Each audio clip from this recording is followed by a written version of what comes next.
Hello and welcome to today's episode of Linking In with Louise. So today I want to talk to you about connection requests on LinkedIn. Before we get started, I would like to say you're very welcome to come and join us inside my group program, which is called Level Up Your LinkedIn. It's a group coaching program with all the training that you need in order to really use LinkedIn as a platform for business. We cover how to write your profile, how to set up and optimize your profile, what content you should be using on LinkedIn, what content works on LinkedIn, how to structure your content, how to get business through LinkedIn, whether you should be writing posts or articles, how often you should be writing these things, and how to write them in a way that brings people to reach out to ask if they can work with you or find out more about your products and services.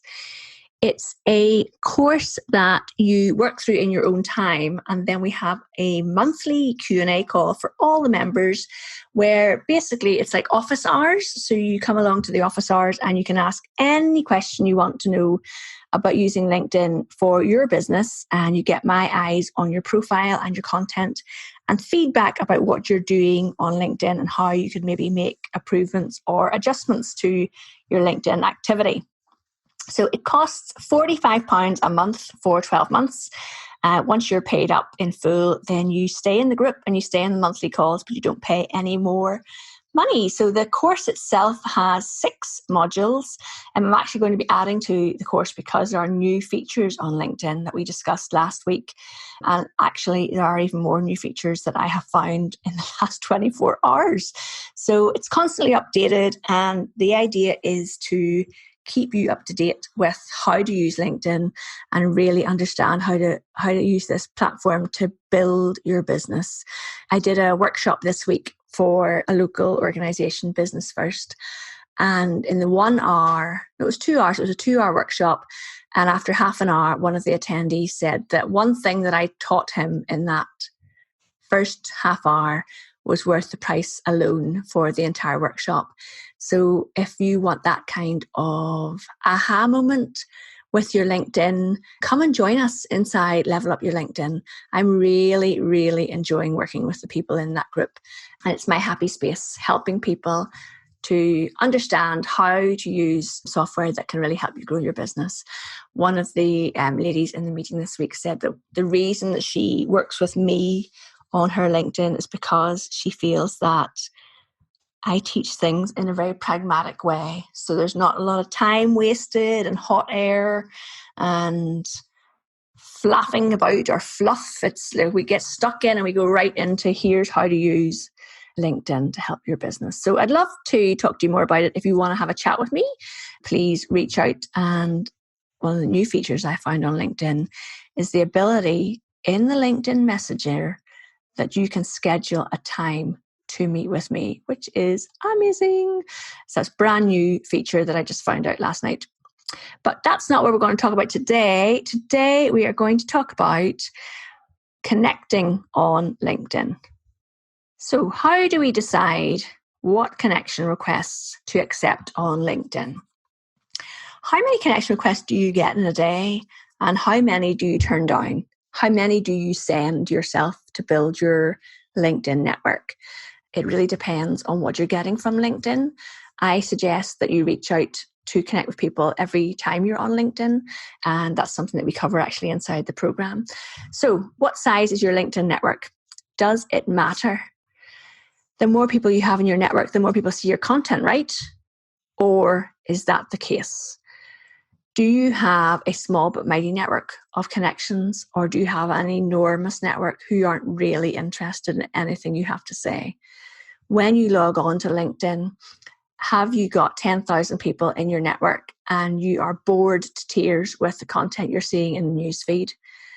Is that because you have accepted connection requests from anybody and everybody that asked you to join their network? Maybe you were part of a program where you were advised to build your network as fast as possible and just connect with everybody. That is absolutely not what I teach. And for many reasons, and quite a lot of clients come to me and say, well, Louise, I've got a network of a couple of thousand people and I'm not interested in what they have to say. They'll never become my clients. I'll never work with them. What am I supposed to do? And that's really unfortunate because you can unfollow and disconnect from people, but you can't do it quickly. You literally have to go through it bit by bit.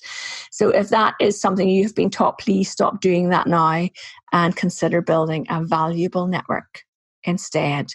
A valuable network means connecting with people who are interested in what you have to say and you're interested in them.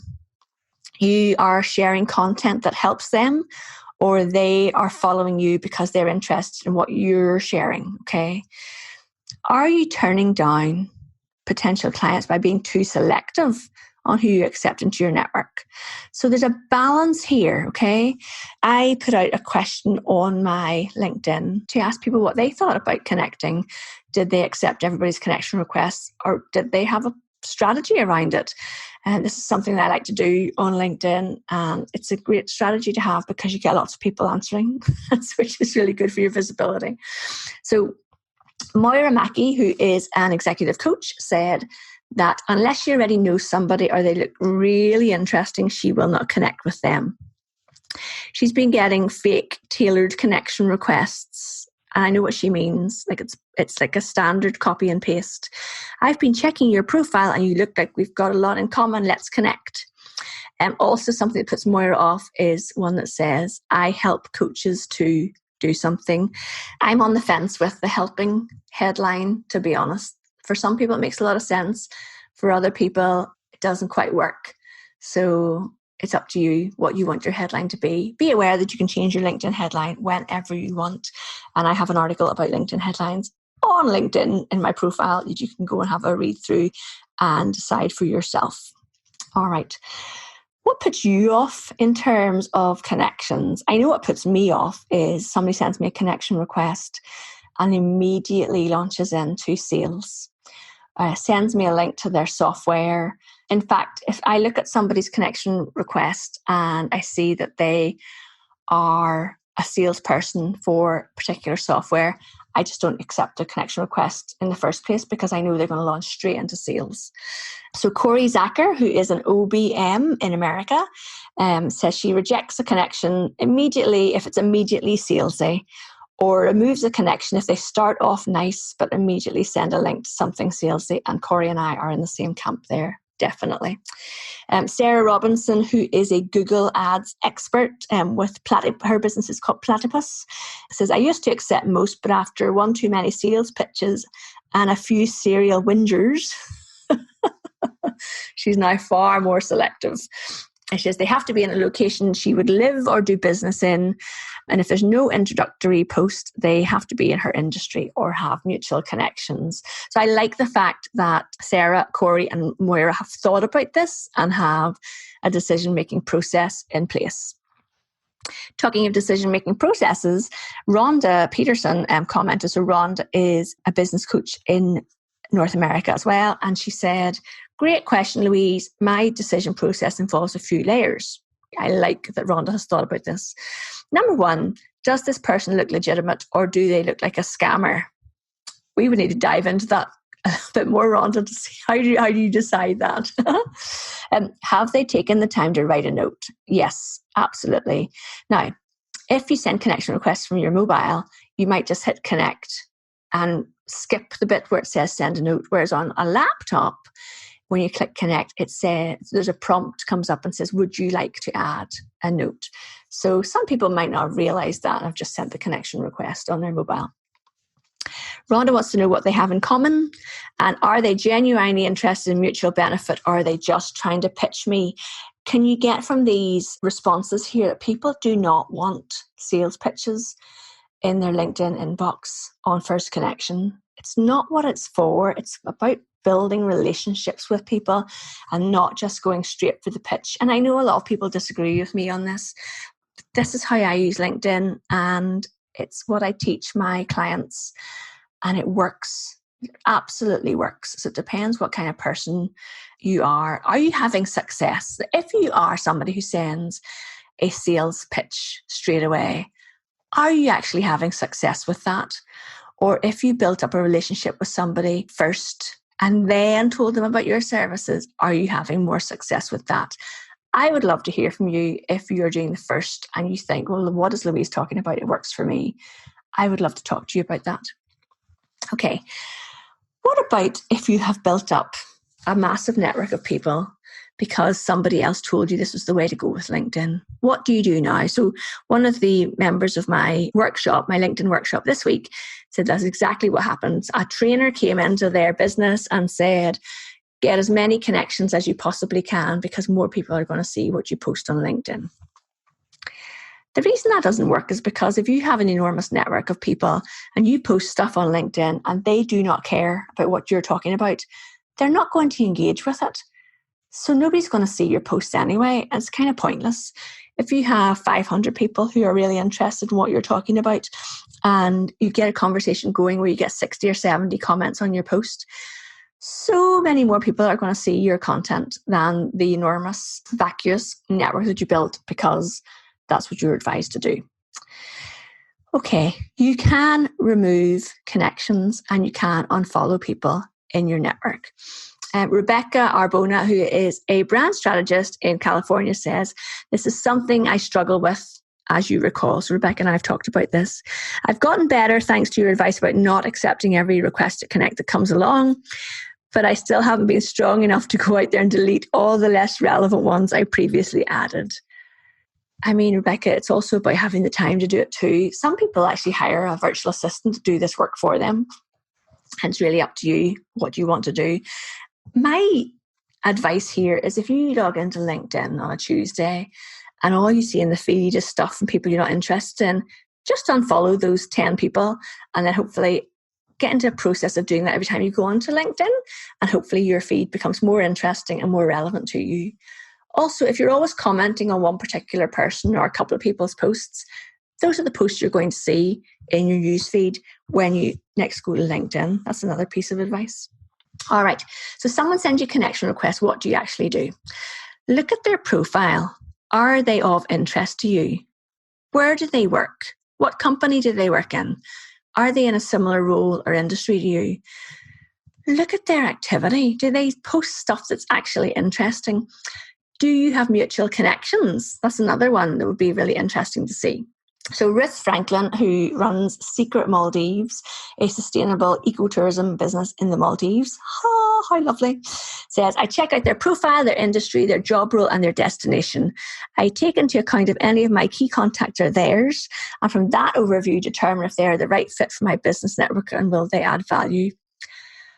Gold star for Ruth. I love that response. That's excellent. What about what lines will you not cross on LinkedIn? And Casey Gromer had a brilliant response to this. So she said that she rejects connections that, I like her rules, they've got no note, no common connectors, no real mutually beneficial reason for connecting. They look like they're fishing for follows. They've got weird headlines or titles. I love that. Oh, and they've got no photograph. Now, the no photograph one is interesting because some people don't realize that if you don't set your photograph to public, you show up as a little grey circle and they're not aware of that. So that would maybe be something that it's just a setting on their LinkedIn profile. They don't realize that it's set. So that wouldn't necessarily put me off, but I don't generally accept connections from people without a profile photograph. So maybe subconsciously I'm running with that list as well, Casey. So best practice for sending connection requests. When you see someone that's of interest to you, have a look at their about summary. If they look interesting, have a look at their activity. Send a personal note with your connection request. And apart from being best practice, that also starts up a one-to-one conversation with that person. Not for you to immediately spam them with sales, but for you to actually have a conversation with them that's away from the prying eyes of all the lurkers in the newsfeed. It also means if that person reaches out to you in 3 months or 6 months' time, that conversation, that connection opener is still there. And you can say, oh, that's where I know that person from. They attended my workshop, or, oh, they were looking for help with blah, blah, blah. And that's a really good way to track how somebody came across you and why you connected with them in the first place. So hopefully that has been of use to you today. As I said at the start, I'd love to help you more with LinkedIn. So if you want to come and join our group program, that'd be awesome. It's go to socialbni.com/level up LinkedIn. And I think it's well worth the investment, £45 a month, because when you're actually using LinkedIn, you can bring in hundreds and hundreds of pounds worth of business when you're using it properly. That is a promise if you follow how to use LinkedIn. So come and join us. And if you have any questions whatsoever, drop me a line, louise@socialbni.com. And as always, if you find this podcast useful, I'd love you to share it with one other person, listeners into the Linking In with Louise podcast, so that I can help more people with their LinkedIn. All right, guys, until next week, I will talk to you soon. Have a great week. Bye.